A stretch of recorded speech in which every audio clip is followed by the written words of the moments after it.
Welcome to our next module of an intuitive introduction to probability. This model concerns conditional probabilities.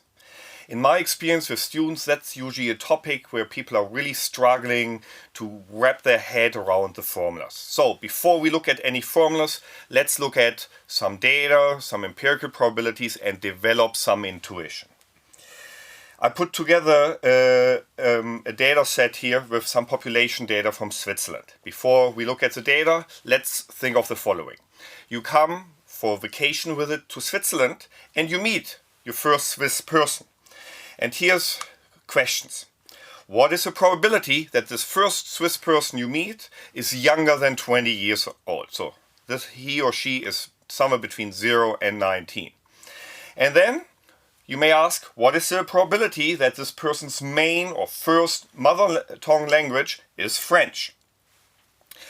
So we have data on this, which I can show you in a moment.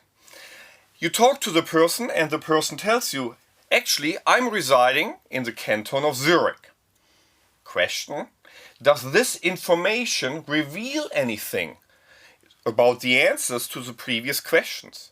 Based on this assumption, should you change your idea of this person and the probability of him or her being younger than 20 or having at the mother tongue French? Quick, for those of you who don't know much about Switzerland, Switzerland is divided essentially in 4 regions when it comes to languages. The largest part in Switzerland, people there, or the majority of the people residing there, have German as their first language. The second largest region is then the French-speaking region, predominantly in the southwest of Switzerland. Then there's a canton of Ticino, where the mother tongue for most people is Italian. Many people are aware of these 3 languages, but then in the country, in the canton of Graubünden, there are some regions where there's a 4th language, the main language, Romansh. And so we are now talking about the canton of Zurich. Here's now the Swiss population data. So the person residing in Switzerland, 20.2% of them are between 0 and 19 years old. 22.4% of them have French as a first language. So this is our data. Now, if we use the empirical probability definition, we would say you pick a random person out of Switzerland, the first language, French, 22.4% is a probability, or 0.224. Now the person tells you that he or she is residing in Zurich. Now the data tells us, wait a minute, the probability that French is the first language now is suddenly 3.2%. What just happened? You received information from the person, I'm residing in the canton of Zurich, and now you need to adapt or you need to change the probability. Before, your probability of French was 22.4%. Now you lower it to 3.2%.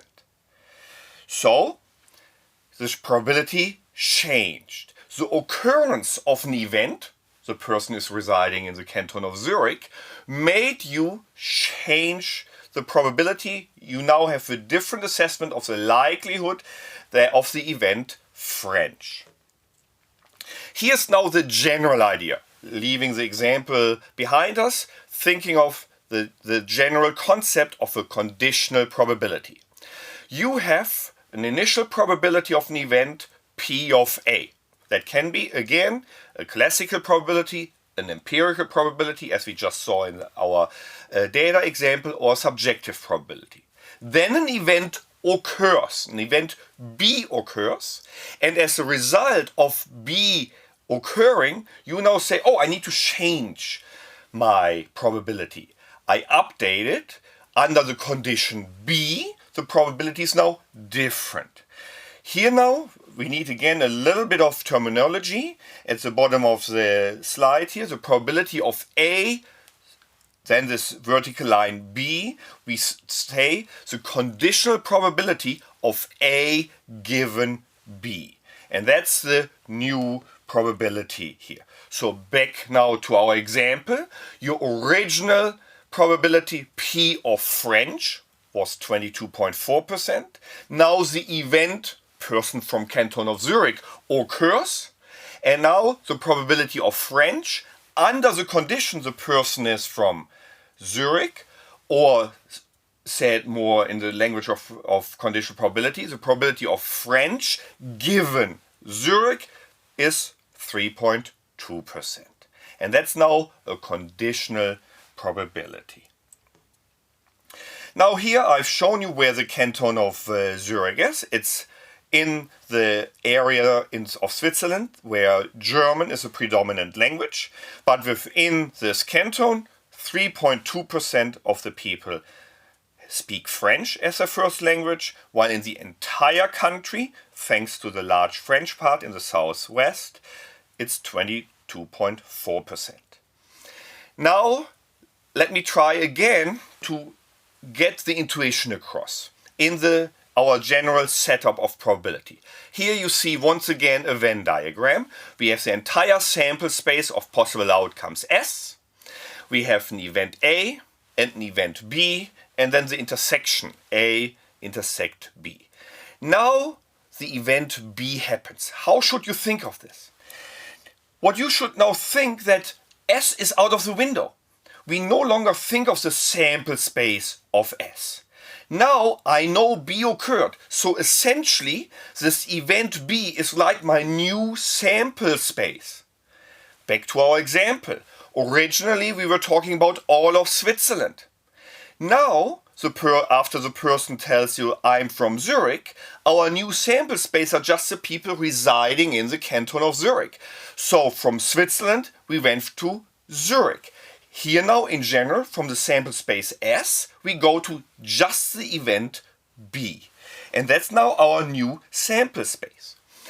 And so the outcomes outside B are no longer possible, and we can think of the B as our new state space. And then the question is, now if this is our new state space B, how likely is the event A within B? That's the conditional probability.